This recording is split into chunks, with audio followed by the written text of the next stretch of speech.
ओम नमो भगवते वासुदेवाय। अब तक श्रीमद् भागवत कथा के 11वें स्कंद के 13 अध्याय हम आपको सुना चुके हैं। आज 14वां अध्याय। उद्धव ने कहा, हे त्रिलोकीनाथ जी, देवता तथा वृक्षादि में आपका निवास कहाँ कहाँ रहता है, यह बताने की कृपा करें। श्री द्वारकानाथ जी बोले, हे उद्धव, जिस समय महाभारत के हेतु कुरुक्षेत्र में 18 अक्षौहिणी दल एकत्र हुआ था, तब अर्जुन, द्रोणाचार्य, भीम पितामह आदि स्वजनों को देखकर युद्ध में हथियार डालने लगे। उस समय मैंने अपनी महिमा का वर्णन कर अर्जुन को अपना विराट स्वरूप दिखाकर उसका मोह नष्ट किया था। हे उद्धव, वही ज्ञान मैं तुमसे कहता हूँ, सुनो। मनुष्य अपने अज्ञान के कारण संपूर्ण जीवों में मेरा ही प्रकाश ना देख सके तो उसे जिन जीवों के नाम मैं सुनाता हूँ उनमें मेरी मूर्ति को देखना चाहिए। हे उद्धव, सब जीवों में निवास करने वाला आत्मरूपी बोलता पुरुष मैं ही हूँ। मुझ में सबका आदि, मध्य और अंत समझना चाहिए।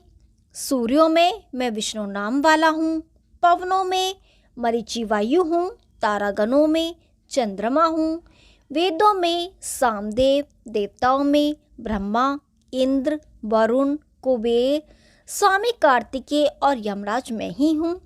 11 रुद्रों में महादेव, 5 तत्वों में अग्नि, पर्वतों में सुमेरु, गौओं में कामधेनु, दिव्य पितरों में अयमा नामक पितृ, प्रजापतियों में दक्ष, 4 वर्णों में ब्राह्मण, 4 आश्रमों में सन्यासी, नदियों में गंगा, संपूर्ण राग में दीपक राग, धातुओं में स्वर्ण, हाथियों में ऐरावत, घोड़ों में उच्चैजवा, श्रमों में, यज्ञों में ज्ञान यज्ञ, पुरोहितों में वशिष्ठ, स्त्रियों में शत्रुपा, राजर्षियों में स्वयंभू मनु, 4 युगों में सत्ययुग, सेवकों में हनुमान, वक्ताओं में वेदव्यास, दानियों में राजा बलि, रत्नों में कौस्तुभ मणि, घासों में कुश, पंचगव्यों में घृत, 10 इंद्रियों में 11वां मन, नवग्रहों में बृहस्पति, ऋषियों में भृंगु, मंत्रों में ओमकार, वृक्षों में पीपल, देवर्षियों नारद तथा सनत कुमार, वैष्णवों में कपिल देव, 7 समुद्रों में क्षीर सागर, मनुष्य में राजा, सर्पों में वासुकी, नागों में शेषनाग, दैत्यों में भक्त प्रहलाद, पशुओं में सिंह, पक्षियों में गरुण, शूरों में परशुराम, वेद शास्त्रों में गायत्री, 12 महीने में आश्विन, ऋतुओं में बसंत, पुष्पों में कमल, सत्यवाक्ताओं में सत्य, गंधर्वों में विश्वासु, अप्सराओं में पूर्वचित्ती, पांडवों में अर्जुन, विद्वानों में शुक्राचार्य और यदुवंशियों में वासुदेव मैं ही हूँ। ओम नमो भगवते वासुदेवाय। 14वां अध्याय समाप्त हुआ। अब 15वां अध्याय। हे उद्धव, भीष्म पितामह ने जो ज्ञान युधिष्ठिर से कहा था अब वह सुनो। इस संसार में मनुष्य जो 4 प्रकार से ज्ञान प्राप्त होता है, पहला कथा पुराणों के सुनने से, दूसरा अन्य लोगों की मृत्यु देखकर अपनी आयु को विचारने से, तीसरा साधु महात्मा और विरक्तों की संगति करने से, और चौथा संसारी व्यवहार को मिथ्या समझने से। जो लोग मेरे निर्गुण रूप को ध्यान करते हैं उन्हें जीवन मुक्त समझना चाहिए। हे उद्धव, यज्ञ, तप, दान, धर्म, तीर्थ आदि सभी शुभ कर्म अच्छे हैं, परंतु वे भक्ति ज्ञान के बराबर नहीं होते। तुम संसारी इच्छाओं को त्याग कर ज्ञान मार्ग से मेरे चरणों में भक्ति रखते हो, इसलिए तुम्हारी मुक्ति में कोई संदेह नहीं है। अब मैं तुमसे कुछ मुख्य ज्ञान और कहता हूँ, सो सुनो। मनुष्य को अहंकार को त्याग देना चाहिए। ओम नमो भगवते वासुदेवाय। 15वां अध्याय समाप्त हुआ। अब 16वां अध्याय। हे उद्धव, वानप्रस्थ का धर्म है कि जब मनुष्य 50 वर्ष से अधिक अवस्था का हो जाए और उसका हृदय वैराग्य करने को चाहे तो उसे सपनिक या अकेले ही वन में जाकर परमेश्वर का भजन स्मरण करे। सो सिर पर जटा बढ़ाकर केले के पत्तों से कोपिन बनाना चाहिए। त्रिकाल स्नान करके पृथ्वी पर सोना, गर्मी में पंचाग्नि तापना और जाड़े में गर्दन तक जल में खड़े रहकर तथा बरसात में मैदान के बीच में बैठकर तप करना चाहिए। पृथ्वी पर बोया हुआ अन्न भी उसे ग्रहण करना चाहिए। जब इस तरह तप करने से शरीर निर्बल हो जाए तब संन्यास लेकर दंड व कामंडलू तथा कोपिन के सिवाय और कुछ भी अपने पास नहीं रखना चाहिए। 7 घरों से अपने खाने भर को भोजन मांग ले। अपने हृदय और इंद्रिय आदि को हमेशा वश में रखे। पराई स्त्री व अच्छी वस्तु की तरफ ध्यान न दे। स्वादिष्ट भोजन का सेवन न करे। जहाँ कहीं अच्छा भोजन प्राप्त हो वहाँ कभी भी न जाए। 8 पहर एकांत में ईश्वर का ध्यान करते रहना। एक जगह अधिक न ठहरना। तीर्थों में भ्रमण करना। किसी का डर न मानना और सदा प्रसन्न रहना चाहिए। ओम नमो भगवते वासुदेवाय। 16वां अध्याय समाप्त हुआ। अब 17वां अध्याय। हे उद्धव, मैंने भवसागर से पार उतारने के लिए 3 मार्ग बताए हैं। पहला ज्ञान का, दूसरा कर्म का और तीसरा भक्ति का। जो लोग अपना मन कुछ संसारी माया में लगाए हुए हों उन्हें मेरी भक्ति करनी उचित है। जब तक मनुष्य की मेरी कथा चरित्रों को सुनने में प्रीति ना हो और जब तक संसारी माया मोह से विरक्त प्राप्त ना हो तब तक उसे शास्त्रानुसार शुभ कर्म करते रहना चाहिए। हे उद्धव, मनुष्य के शरीर की वृक्ष के समान समझना चाहिए। हम पर काल रूपी लोहार दिन रात कुल्हाड़ा चलाता रहता है। क्या पता यह शरीर रूपी वृक्ष किस दिन कटकर गिर पड़े। यह विचार कर मनुष्य को अपनी मृत्यु का हर समय स्मरण रखकर मेरे चरणों का ध्यान करते रहना चाहिए जिससे वह मुक्त हो सके। ओम नमो भगवते वासुदेवाय। 17वां अध्याय समाप्त हुआ। अब 18वां अध्याय। कृष्णचंद्र जी ने कहा, हे उद्धव, मैंने तुमसे भक्ति और ज्ञान के जिस मार्ग को कहा है उसे छोड़कर जो मनुष्य अपना मन कुकर्मों में लगाता है वे 84 लाख योनियों के आवागमन से कभी छुटकारा नहीं पाता और बहुत समय तक नरक का दुख भोगता है। प्राणी मनुष्य देह पाकर भी श्री हरि का भजन नहीं करते, उन्हें परम अभागा और अमूर्ख जानना चाहिए। जो मनुष्य रात दिन अपनी मृत्यु का ध्यान रखकर शास्त्र अनुसार वर्णाश्रम धर्म का पालन करते हैं उन्हीं का जन्म लेना धन्य है। अपने धर्म को त्याग देने से कोई बड़ा पापी कोई नहीं है।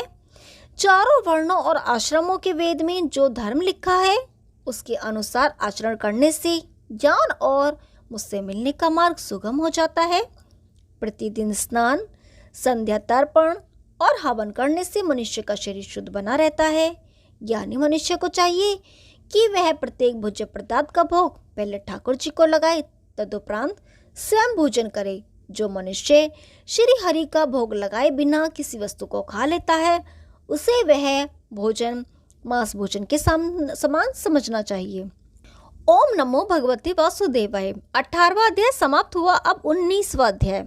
श्री कृष्णचंद्र जी बोले, हे उद्धव, इस संसारी माया से कोई भी ऋषि मनुष्य और योगी नहीं बचा है। इसलिए जो बात मैं कहता हूँ तुम उसे सत्य मानो। मेरी इस माया में फंसे होने के कारण ही ऋषि मुनि और योगियों को अनेक मार्ग दिखाई देते हैं। जब तक वे भेद प्राप्त नहीं कर लेते तब तक उनका चित्त किसी एक बात पर स्थिर नहीं हो पाता। जो व्यक्ति ज्ञान मार्ग से मुझे पहचान लेता है उसके मन से सब भेद नष्ट हो जाता है। हे उद्धव, मैंने जो 9 तत्व कहे हैं उनके नाम इस प्रकार हैं।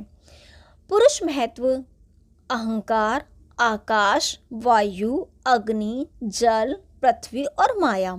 तुमने जो 11 तत्व सुने हैं उनमें त्वचा, नेत्र, नासिका, कान और जीवा, इन 5 इंद्रियों का और हाथ, पांव, लिंग, गुदा और वाक वन 5 कर्मेंद्रियों एवं 11वां मन को जानना चाहिए।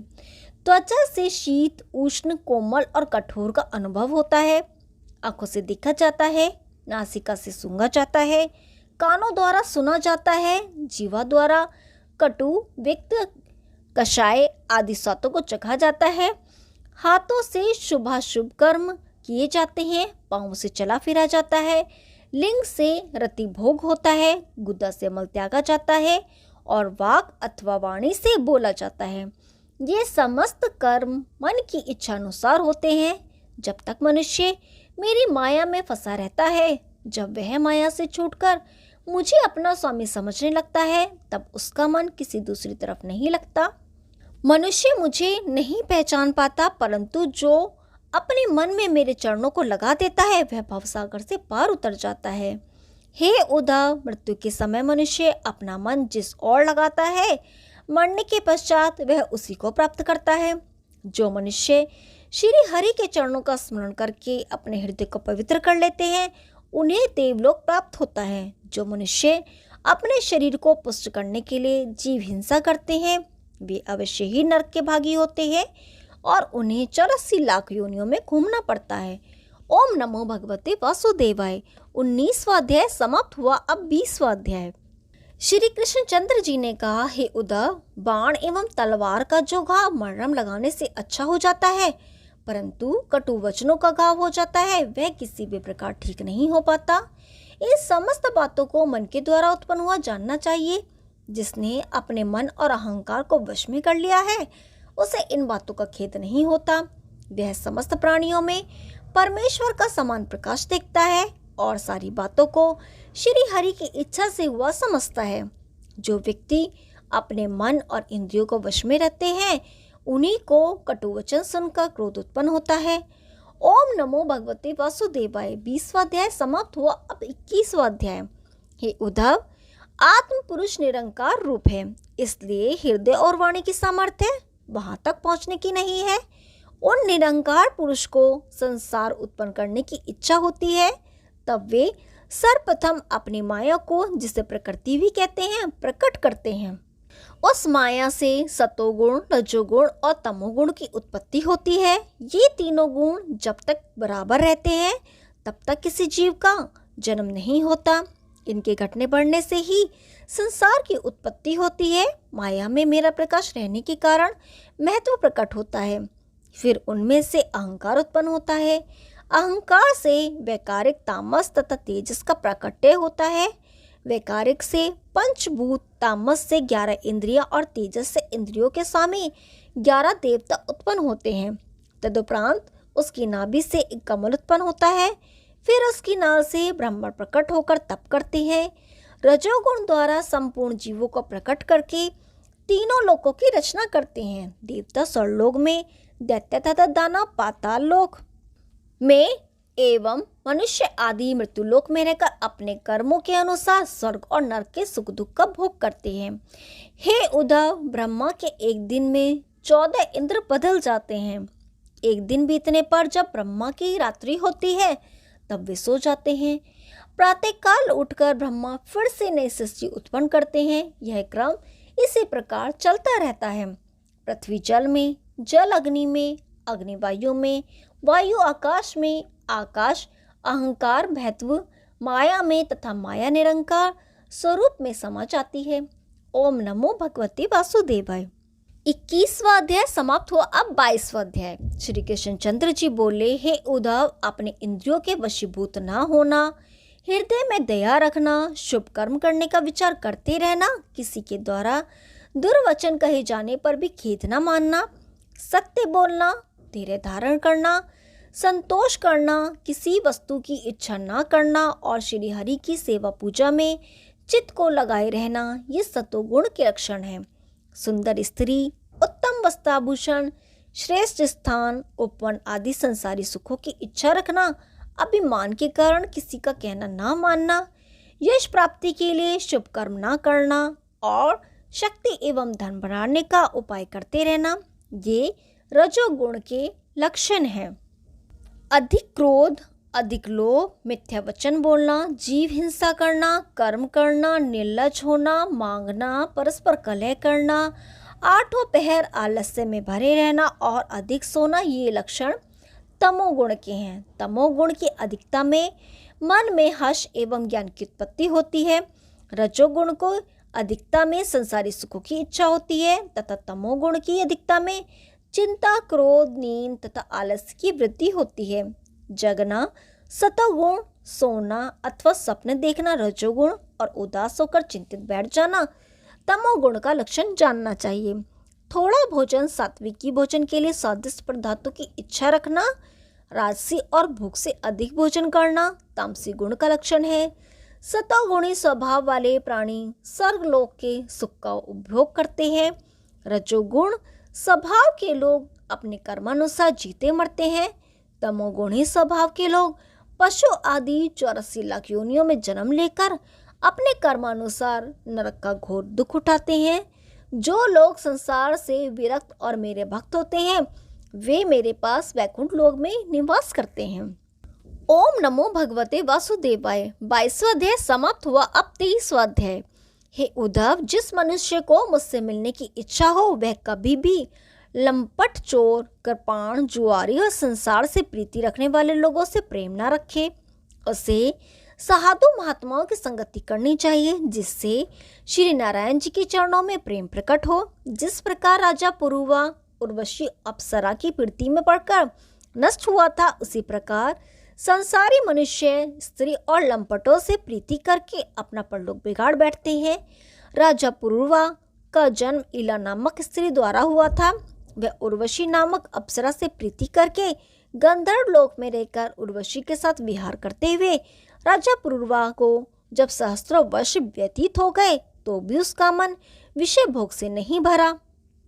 तब एक दिन उसे स्वयं ज्ञान प्राप्त हुआ। उसने अपने मन में यह विचार किया कि मैंने इतने समय तक कामदेव के वशीभूत रहकर संसारी सुखों का भोगा, परंतु अभी तक मेरी वासना नष्ट नहीं हुई। जिस प्रकार घृत डालने से अग्नि की ज्वाला निरंतर बढ़ती चली जाती है, उसी प्रकार इंद्रियों को जितना अधिक सुख दिया जाए उतनी ही तृष्णा और बढ़ती रहती है। मैं वधु का पुत्र तथा अत्यंत ज्ञानी एवं प्रतापी राजा था, परंतु उर्वशी ने मुझे अपने वश में इस प्रकार कर लिया जिस प्रकार मदारी वानर को वश में कर लेता है। उसके भोग विलास में पड़कर मैं ऐसा अंधा हो गया कि मुझे छोटे बड़े की लज्जा भी नहीं रही। सातों द्वीपों के सहस्त्रों राजा जो मेरे अधीन रहते थे वे मेरी इस मूर्ता पर निरंतर हंसते रहे। यह सत्य ही है कि जो कामी पुरुष के वशीभूत हो जाता है उसे उचित अनुकूल और भले बुरे का विवेक नहीं रहता। वह अपने तेज, बल, ज्ञान और धर्म को नष्ट कर बैठता है। मल मूत्र रक्त आदि से भरी मांस की बनी पुतली रूप स्त्री पर मैं ऐसा बावला हो गया कि जहाँ तक एक और इंद्रादि देवता भी मुझसे युद्ध करने की सामर्थ्य नहीं रखते थे, वहीं एक स्त्री ने मुझे पराजित कर दिया। मैं उसकी प्रीति में पड़कर अपने को ऐसा भूल गया कि स्वयं उसी स्त्री के द्वारा उपदेश दिए जाने पर भी मैंने उस ज्ञान तत्व को ग्रहण नहीं किया। मनुष्य जिस शरीर को अपना समझता है वह मृत्यु के उपरांत किसी काम का नहीं रहता। इसलिए यही उचित है कि वह संसारी माया मोह से विरक्त होकर श्री हरि के चरणों में ही अपना ध्यान लगाए रहे। हे उद्धव, इस ज्ञान के प्राप्त होते ही राजा पुरुरवा उर्वशी के प्रेम को देखकर गंधर्व लोक से पृथ्वी पर आ गिरा। वहां उसने श्री नारायण जी के चरणों में मन लगाकर मुक्ति प्राप्त की। ओम नमो भगवते वासुदेवाय। 23वां अध्याय समाप्त हुआ। कल 24वां अध्याय शुरू करेंगे। तब तक के लिए नमस्कार।